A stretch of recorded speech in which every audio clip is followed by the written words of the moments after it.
সাইয়্যিদুনা হযরত আনাস রাদিয়াল্লাহু তাআলা আনহু থেকে হাদিস খানা বর্ণিত। قال لي رسول الله صلى الله عليه وسلم يا بني রাসূলুল্লাহ সাল্লাল্লাহু আলাইহি ওয়াসাল্লাম আনাসকে ডাক দিলেন। সাহাবী হযরত আনাস রাদিয়াল্লাহু তাআলা আনহুকে ডাক দিলেন। হযরত আনাস নবীজির খুব আদরের ছিলেন, কাছের ছিলেন। আনাস ছোট্ট কাল থেকে নবীজির খেদমতে ছিলেন। একটানা 10 বছর আমার নবীজির খেদমত করেছে। সুবহানাল্লাহ। একেবারে ছোট্ট অবস্থায় 7-8 বছর বয়স থেকেই রাসূলের খেদমতের জন্য মা তাকে নিয়োজিত করে দিয়েছিলেন। আনাস একটানা আমার নবীজির খেদমত করার সুযোগ পেয়েছিলেন 10 বছর। সুবহানাল্লাহ। নবীজি হযরত আনাসকে ডাক দিলেন, ইয়া বুনাইয়া, হে আমার আদরের ছেলে। ইবনুল অর্থ ছেলে, বুনাইয়া মানে আদরের সন্তানকে বুনাইয়া বলে ডাকে আরবের লোকেরা। ইয়া বুনাইয়া, আমার নবী বলেন, আনাস রে, ও আমার আদরের সন্তান আনাস, শোনো। আনাস কিন্তু নবীজির কোনো ছেলে না, তারপরও নবীজি তাকে মহব্বত করে মায়া করে, যেহেতু নবীর খেদমতে ছিলেন, নবীজি তাকে নিজের সন্তানের মতো ডাক দিতেন। সুবহানাল্লাহ। ইয়া বুনাইয়া ইন قدرت أن تصبح وتمسي وليس في قلبك غش لأحد। আনাস শোনো, যদি তোমার সকাল সন্ধ্যায় যদি সামর্থ্য হয়, আর প্রত্যেকটা সকাল সন্ধ্যা তোমার এমন কাটের যেই সময় কোনো মানুষের সাথে তোমার হিংসা থাকে না, বিদ্বেষ থাকে না। আরে আনাস, সারাদিন কোনো মানুষের সঙ্গে তুমি হিংসা বিদ্বেষ করো না। রাসূলুল্লাহ বলেন, ফাফআল, এভাবেই তুমি থাকবে, কোনো মানুষের প্রতি হিংসা করবে না, বিদ্বেষ করবে না। সুম্মা ক্বালা ইয়া বুনাইয়া, এরপরে রাসূলুল্লাহ সাল্লাল্লাহু আলাইহি ওয়াসাল্লাম বলেন, হে আমার আদরের সন্তান আনাস, শোনো, ওয়াযাকা বিন সুন্নতি। আনাস রে, সকাল সন্ধ্যা কোনো মানুষের প্রতি হিংসা করবে না, বিদ্বেষ করবে না।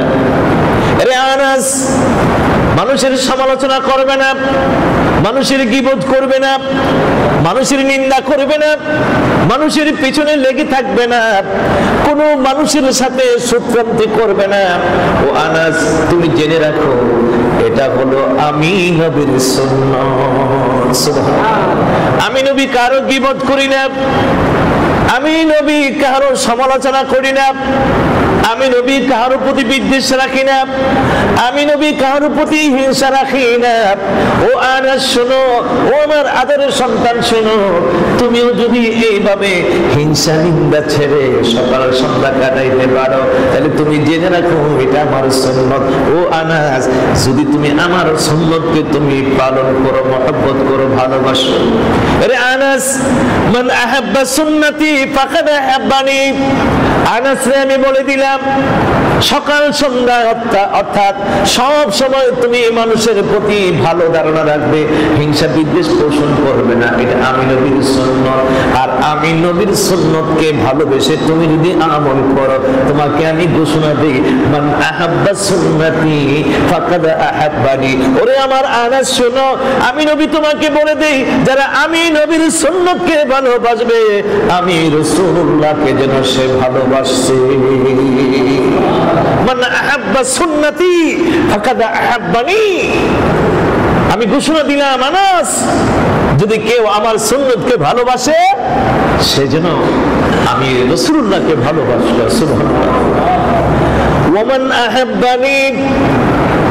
আনাস শোনো, আরো খবর আছে, যদি কেউ আমি রাসূলুল্লাহকে ভালোবাসে, যদি কেউ আমি রাসূলুল্লাহকে ভালোবাসে, নবীকে ভালোবাসার যে কি গুণ। এক সাহাবী এসে রাসূলুল্লাহকে প্রশ্ন করেন, ইয়া রাসূলুল্লাহ, কিয়ামত কখন হবে? হুজুর, আমি একটু জানতে চাই কিয়ামত কখন হবে। রাসূল বললেন, কিয়ামতের জন্য এত অস্থির হইল? মা আদাত্তা লিসা, তুমি কিয়ামতের জন্য কি সঞ্চয় করেছো, কি জোগাড় করেছো? সাহাবী চোখের পানিগুলো ছেড়ে দিয়ে বলেন, জি ইয়া রাসূলুল্লাহ, আমার কাছে নামাজও বেশি নাই, রোজাও বেশি নাই, দান সাদকাও বেশি নাই। নবী গো, কিয়ামতের ময়দানে মহান আল্লাহর আদালতে যে আমি দাঁড়াইতে পারবো এমন কোন ইবাদত বন্দেগী আমার কাছে নাই।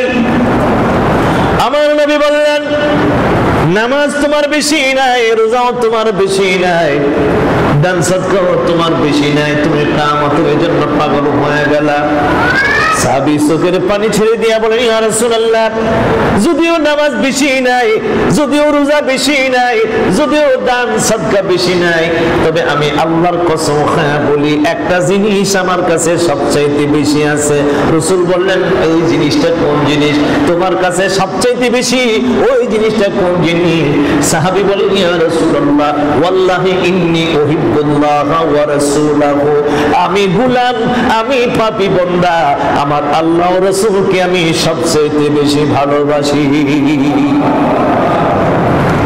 নবী গো, আমার নামাজ যদিও নাই, রোজা যদিও নাই, আমার দান সাদকা যদিও নাই, আমি আল্লাহর কসম খায়া বলি আমি দুনিয়ার সব কিছুর চাইতে আমি সবচাইতে বেশি আমার আল্লাহ ও রাসূলকে ভালোবাসি। সুবহানাল্লাহ।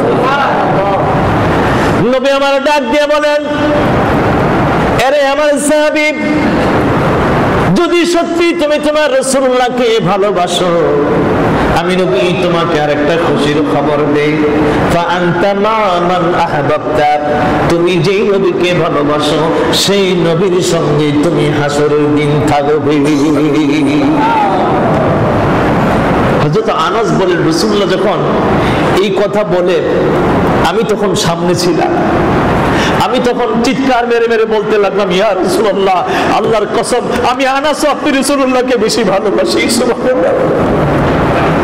হযরত আনাস বলেন, আমার নবীজির এই কথাটা এতই খুশি হয়েছিলাম, মক্কা বিজয়ের সময়, মক্কা বিজয়ের পরে যে একটা আনন্দ লেগেছিল, মক্কা বিজয়ের পরে এর চাইতে যে কথার দ্বারা বেশি আনন্দ পেয়েছিলাম, এই কথাটা ছিল নবীজির এই কথা। রাসূল বলছেন, যদি কেউ নবীকে ভালোবাসে সে নবীর সঙ্গে জান্নাতে থাকবে।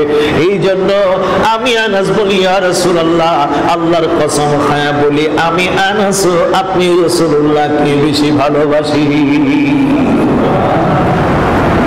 আরেকজন গরীব সাহাবী নবীজির দরবারে এসে কাঁদলেন, ইয়া রাসূলুল্লাহ, আমার আজকে কান্না কিছুতেই মানায় রাখতে পারতেছি না। রাসূলুল্লাহ বললেন, কেন কান্দো? প্রতিদিন তো নবীর দরবারে আসো। নবী তো প্রতিদিন আসি, কিন্তু কান্না আসে না, আজকে কান্না আসছে। আমার এমন কথা মনে পড়ছে হুজুর, যে কথা মনে পড়ার কারণে আমি আমার কান্না আর ধরে রাখতে পারতেছি না। রাসূল বললেন, কোন কথা মনে পড়ছে? তো হুজুর, যখন কোনো সময় কোনো অবস্থাতে দুনিয়াতে থাকা অবস্থায় যখন আপনার কথা মনে পড়ে, যত রকম কাজকর্ম আছে সব কাজকর্ম ছেড়ে আপনি নবীর দরবারে এসে হাজির হয়ে যায়। আপনি নবীর দরবারে হাজির হইয়া আপনি নবীর নূরানী চেহারা মোবারক যখন দেখি সমস্ত দুঃখ পানি হয়ে যায়। সুবহানাল্লাহ।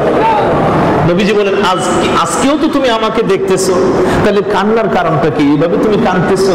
হুজুর, আমি কান্দি, আমি গরীব, আমি অসহায়।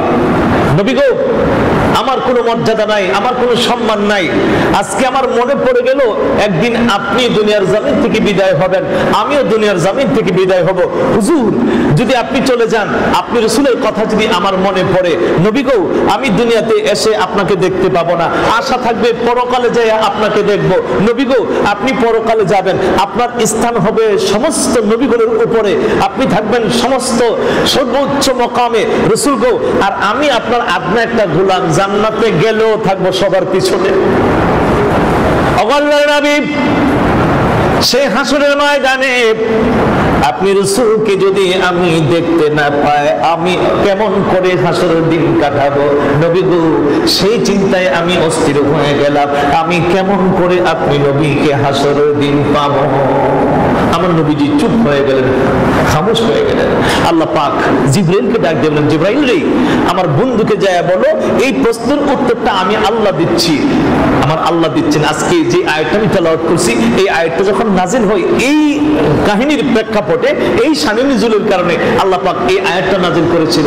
আমার আল্লাহ জিবরাইলের মাধ্যমে আয়াত নাজিল করে দিল, মাইয়ুতিল্লাহা ওয়া রাসূলা, যদি কেউ নবীকে ভালোবাসে, নবীকে অনুসরণ করে,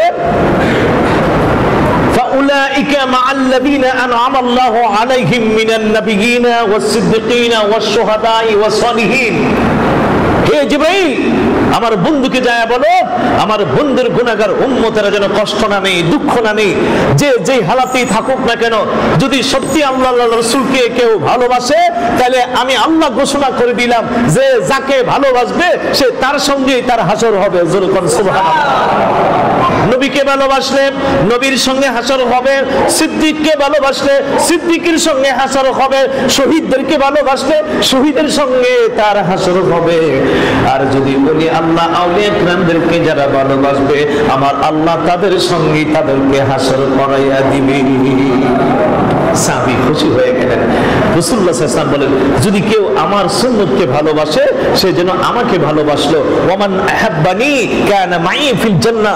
রাসূলুল্লাহ সাল্লাল্লাহু আলাইহি ওয়াসাল্লাম বলেন আর যদি কেউ আমি রাসূলকে ভালোবাসে আমার আল্লাহ ওয়াদা দিয়েছে আমার এই উম্মতটা আমি নবীর সঙ্গে জান্নাতে থাকবে। জোরে বলুন সুবহানাল্লাহ।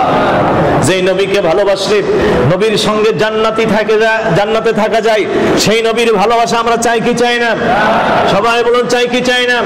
রাসূল বলেন আমার ভালোবাসার মাপকাঠি হলো যারা আমার সুন্নতকে ভালোবাসবে তারা আমি রাসূলকে ভালোবাসলো। সুতরাং নবীকে ভালোবাসতে চাইলে নবীর সুন্নতকে আমাদের ভালোবাসতে হবে কি হবে না? নবীর পথকে আমাদের ভালোবাসতে হবে কি হবে না? নবীর রাস্তায় আমাদের থাকতে হবে কি হবে না? রাসূল বলেন আমার রাস্তায় আসো, আমার পথে আসো, আমার মতে আসো। আমার আল্লাহ ঘোষণা দিয়েছেন তুমি যদি আমি নবীর পথে আসো আমার আল্লাহ তোমাকে ভালোবাসবে আর তোমার জীবনের সমস্ত গুনাহগুলো মাফ করে দিবে। সুবহানাল্লাহ। আল্লাহ তাবারক ওয়া তাআলা যেন আমাদের সবাইকে নবীর সুন্নত মোতাবেক রাসূলকে ইত্তেবা করে নবীর অনুসরণ করে আমাদের জিন্দেগিটা সাজাবার তৌফিক যেন দান করে। আমরা সবাই বলি আমিন। ওয়া আখির দাওয়ানা আনিল হামদুলিল্লাহি রাব্বিল আলামিন। আসসালামু আলাইকুম ওয়া রাহমাতুল্লাহি ওয়া বারাকাতুহু।